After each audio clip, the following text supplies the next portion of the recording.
Astro TV Aditya நேயர்களுக்கு வணக்கம். உங்கள் ஜோதிடர் முருகேசன் பேசுகிறேன்.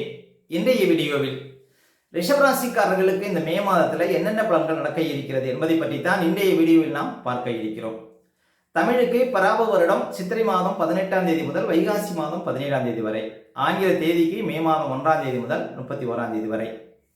ரிஷபராசிக்காரர்களுக்கு இந்த மே மாத கிரக நிலவரங்களை பார்த்தோமானால், ராசிக்குள்ள சுக்கிரன், 2ஆம் இடத்திலே குரு, 4ஆம் இடத்துல கேது, 10ஆம் இடத்துல ராகு, 11ஆம் இடத்துல செவ்வாய் சனி, 12ஆம் இடத்துல சூரியன் புதன் சஞ்சரிக்கிறார்கள்.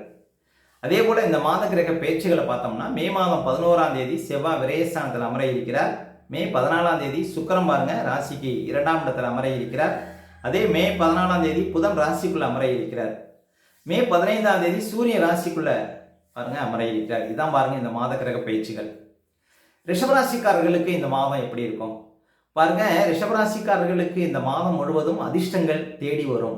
ஏன் அப்படின்னு பார்த்தீங்கன்னா, உங்க ராசிக்கு அதிபதினு சொல்லக்கூடிய சுக்கிரன் இந்த மாதம் மே மாதம் 14ஆம் தேதி வரையும் ராசிக்குள்ள சஞ்சாரம் செய்கிறார். அப்ப உங்க ராசிக்கு அதிபதி உங்க ராசிக்குள்ளே இருக்கும் பொழுது ஆரோக்கியத்தில் இருந்த பிரச்சனைகளுக்கு ஒரு தீர்வு கிடைக்கும். இந்த மாதம் உங்களுக்கு நல்ல கலகலப்பா இருப்பீங்க, நல்ல ஸ்பீடா இருப்பீங்க, எந்த ஒரு காரியத்தையும் சிறப்பாக முடிப்பீங்க.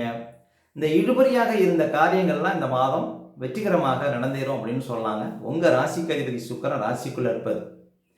அதே போல் நல்ல கவர்ச்சியாக இருப்பீங்க, இளமையாக தெரிவிங்க. இந்த மாதம் ரிஷபராசிக்காரர்கள் சுக்கிரன் ராசிக்குள்ளே இருப்பது. புதுசாக ஏதாவது சொகுசு வாகனங்கள் வாங்கக்கூடிய யோகத்தெல்லாம் கொடுக்கும் இந்த மாதம். ஏன்னா வாகனக்காரர்கள் சுக்கிரன் இந்த மாதம் ராசிக்குள்ளே இருப்பது வாகன யோகம், பூமி யோகம், கட்டிட யோகம் இதெல்லாம் கொடுக்குங்க. சுக்கிரன் இந்த மாதம் ராசிக்குள்ளே இருப்பது. அதே போல் அழகு பொருட்கள், ஆடம்பர பொருட்கள் இதெல்லாம் வாங்கக்கூடிய யோகத்தையும் கொடுக்கும். அதே போல சுக்கிரன் இந்த மாதம் 2ஆம் இடத்துக்கு போறார். அதுவும் குருவோட இணைய இருக்கிறார். உங்க ராசிக்கு அதிபதி லாபாதிபதினு சொல்லக்கூடிய குரு பகவானோடு இந்த மாதம் சஞ்சாரம் செய்திருக்கிறார். மே மாதம் கடைசி வரையுமே. அப்ப 2ஆம் இடம் பலம் பெறுகிறது ரிஷபராசிக்காரர்களுக்கு. இந்த மாதம் 2ஆம் இடத்துல 2 வலுவான அதுவும் தன கிரகங்கள் சஞ்சாரம் செய்கிறார்கள். அப்ப இது ஒரு மிகப்பெரிய சிறப்பு அப்படின்னு சொல்லலாங்க ரிஷபராசிக்காரர்களுக்கு. 2ஆம் இடம் பலம் பெறுவதனால குடும்பம் அமையாதவர்களுக்கு இந்த மாதம் குடும்பம் அமையக்கூடிய யுகத்தை கொடுக்கும். ஏன்னா குரு பகவான் இந்த மே மாதம் தான் 2ஆம் இடத்தில் இருப்பார். அடுத்த மாதம் பாருங்க 3ஆம் இடத்திலே அமர இருக்கிறார் குரு பகவான். அப்ப இந்த மாதம் முடியறதுக்குள்ள மே மாதத்துக்குள்ள பாருங்க ஒரு சிலருக்கு நீண்ட காலமாக குடும்பம் அமையாதவர்களுக்கு குடும்பம் அமையக்கூடிய யோகம் உண்டு அப்படின்னு சொல்லலாம். அதே போல குடும்ப விருத்தியை தரும். அதாவது நீண்ட காலம் குழந்தை பாக்கியம் இல்லாதவர்களுக்கு இந்த மாதமே பாருங்க குழந்தை உருவாகக்கூடிய ஒரு யோகத்தை கொடுக்கும். ஏன் அப்படின்னா உங்க ராசிக்கு அதிபதியும் குருவோட இந்த மாதம் இணைகிறார். முக்கியமா இந்த மாதம் வராத பணம் எல்லாம் வந்து சேரும். இந்த மாதம் சொந்தமா தொழில் செய்யறவங்க எல்லாம் நிறைய பணப்புழக்கத்தை பார்க்க முடியும். அதே போல உத்தியோகத்துல நல்ல பேரு புகழ்லாம் கிடைக்கும். ஒரு சிலருக்கு புது வேலை கிடைப்பதற்கு வாய்ப்பு இருக்கு. இந்த மாதம் ரிஷபராசிக்காரர்களுக்கு நல்ல ஒரு கம்பெனியில், அதுவும் வெளிநாடு சார்ந்த கம்பெனியில் உங்களுக்கு வேலை கிடைப்பதற்கான வாய்ப்புகள் உண்டுங்க ரிஷபராசிக்காரர்களுக்கு. ஏன் அப்படின்னா உங்கள் ராசிக்கு அதிபதி குருவோட இந்த மாதம் இணைகிறார். குரு வீட்டில் சனி இருக்கிறார், சனி வீட்டில் ராகு இருக்கிறதுனால வெளியூர், வெளிநாடு, இன்னும் சொல்லப்போனால் மிக பிரமாண்ட ஒரு நிறுவனத்தில் உங்களுக்கு வேலை கிடைப்பதற்கான வாய்ப்புகளை கொடுக்கும். அதே போல் 2ஆம் இடம் வாக்குஸ்தானம். சில காரியங்களை பேசி தீர்க்க முடியும் இந்த மாதம். இந்த இழுபறியாக இருந்த காரியத்தெல்லாம் இந்த மாதம் பேசி வெற்றிகரமாக முடிக்கக்கூடிய ஒரு வாய்ப்புகள் இந்த மாதம் உண்டுங்க ரிஷபராசிக்காரர்களுக்கு. 2ஆம் இடம் பலம் பெறுவது சிறப்பு. அதே போல குடும்ப தொழிலை எடுத்து நடத்தக்கூடியவங்களுக்கு நல்ல அதிர்ஷ்டங்கள் உண்டு. அப்ப இந்த மாதம் பண வரவுல ஒரு திருப்திங்கிறது ரிஷபராசிக்காரர்களுக்கு உண்டு அப்படின்னு சொல்லலாம். அதே போல சூரியன் விரயஸ்தானத்தில் இருக்கிறார். சூரியன் பாருங்க அரசாங்க கிரகம், அவர் விரயஸ்தானத்தில் இருக்கிறார். அப்ப அரசியல்வாதிகள், அரசாங்க அதிகாரிகள் விஷயத்துல மே 15ஆம் தேதி வரையும் கொஞ்சம் கவனமாக இருக்கணும். அரசாங்கத்தினால ஆக வேண்டிய காரியங்களை கொஞ்சம் தள்ளி போடலாம். மே 15ஆம் தேதிக்கு அப்புறம் பாருங்க சூரியன் ராசிக்குள்ள வந்துடுவார். மே மாதம் 15ஆம் தேதிக்கு அப்புறம் அரசாங்க வழியில் ஆக வேண்டிய காரியங்கள் வெற்றிகரமாக நடந்தேறும். இந்த கூடுதல் பொறுப்புகள், நிர்வாக திறமை, திடீர் அதிர்ஷ்டம் சூரியன் ராசிக்குள்ள இருக்கும்போதும் உங்களுக்கு கிடைக்கும். அப்போ இந்த மாதம் மே மாதம் 15ஆம் தேதிக்கு அப்புறம் சூரியன் ராசிக்குள்ள வருவதும் சிறப்பு அப்படின்னு சொல்லலாம். அதே போல முக்கியமா செவ்வாய் லாபஸ்தானத்தில் இருக்கிறார். இந்த மாதம் மே மாதம் 11ஆம் தேதி வரையும் செவ்வாய் லாபஸ்தானத்தில் இருக்கிறார். ரிஷபராசிக்காரர்களுக்கு செவ்வாய் 7க்கும் 12க்கும் அதிபதி. இந்த செவ்வாய் பகவான் லாபஸ்தானத்தில் இருக்கும்போது பூமி சம்பந்தமாக தொழில் செய்யக்கூடியவங்க, வண்டி வாகனம் வச்சு தொழில் பண்ணக்கூடியவங்களுக்கெல்லாம் நல்ல அதிர்ஷ்டங்கள் கிடைக்கும். அதே போல் புதுசாக ஏதாவது இடம் வாங்கணும் அப்படிங்கிறவங்களுக்கு டக்குன்னு அமையும் மே மாதம் 11ஆம் தேதிக்குள்ள. மே மாதம் 11ஆம் தேதிக்கு அப்புறம் செவ்வாய் விரயஸ்தானத்துக்கு போகிறார், விரையாதிபதி பலம் பெறுகிறார். ஏதாவது வீடு மாறணும், இடம் மாற்றணும், தொழிலை மாற்றணும் அப்படிங்கிறவங்களுக்கு அதை மாற்றக்கூடிய ஒரு யோகத்தை கொடுக்கும்.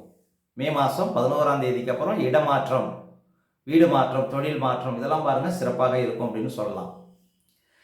அதே போல் ரிஷபராசிக்காரர்களுக்கெல்லாம் ஒரு பெரிய அதிர்ஷ்டம் என்ன அப்படின்னு பார்த்தீங்கன்னா, சனி பகவான் லாபஸ்தானத்தில் இருப்பது தான். இந்த சனி பகவான் லாபஸ்தானத்தில் பாருங்கள் 2027 ஜூன் வரையும் இருப்பார். அப்போ 2027 ஜூனுக்குள்ள பாருங்கள் உங்கள் வாழ்க்கையில் மிகப்பெரிய அதிர்ஷ்டங்கள்லாம் நடப்பதற்கு வாய்ப்பு இருக்குது. உங்களுடைய திறமை, உங்களுடைய உழைப்பை பொறுத்து இருக்கு. சனி பகவான் உழைப்புக்கு காரகன். யாரெல்லாம் உழைப்பை நம்பி ஓடுறீங்களோ அவங்களுக்கு வாழ்க்கையில் மிகப்பெரிய வெற்றிங்கிறது கட்டாயம் உண்டு.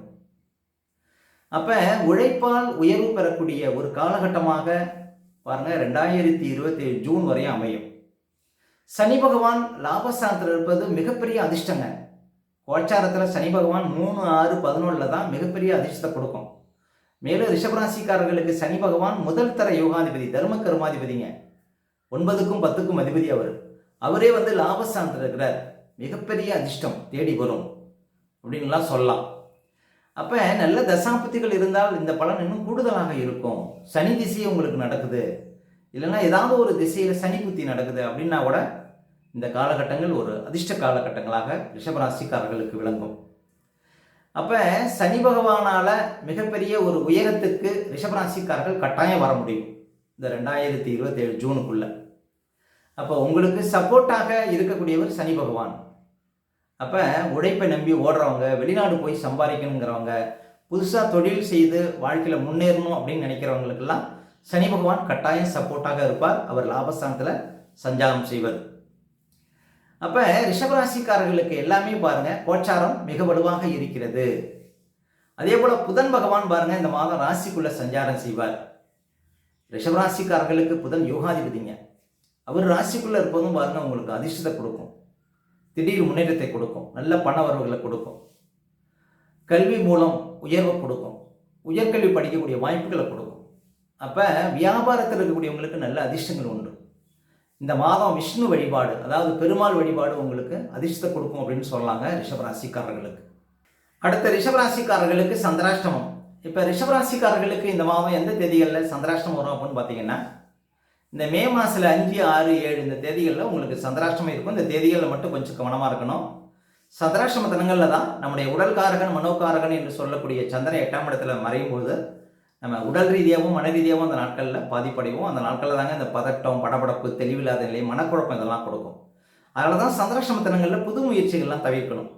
அதே போல் வண்டி வாகனத்தில் செல்லும்போது பாதுகாப்பு கவசங்கள்லாம் கண்டிப்பாக அணியணுங்க. மற்றவங்கள்ட்ட பேசும்போதும் ரொம்ப நிதானமாக பேச வேண்டிய நாள் பார்த்தீங்கன்னா இந்த சந்திராஷ்டம தினங்கள்.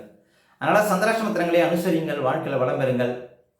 அதே போல் ரிஷபராசிக்காரர்களுக்கு இந்த மாதம் எந்த தேதிகளில் பணவரவு சிறப்பாக இருக்கும் அப்படின்னு பார்த்தீங்கன்னா, இந்த மே 1, 2, 3, 4, 5, அதே போல் மே 11, 12, 13, 14, மே 17, 18, மே மாதத்தில் 21, 22, அதே போல் மே 27, 28, 29, 30, 31 இந்த தேதிகளில் நிறைய பணப்புழக்கத்தை பார்க்க முடியும் ரிஷபராசிக்காரர்கள்.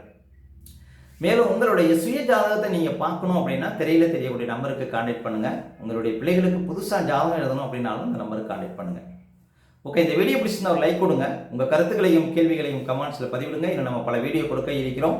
நம்ம சேனலை சப்ஸ்கிரைப் பண்ணுங்கள். பக்கத்தில் வர பெல் சிம்பலை கிளிக் பண்ணுங்கள். நன்றி, வணக்கம்.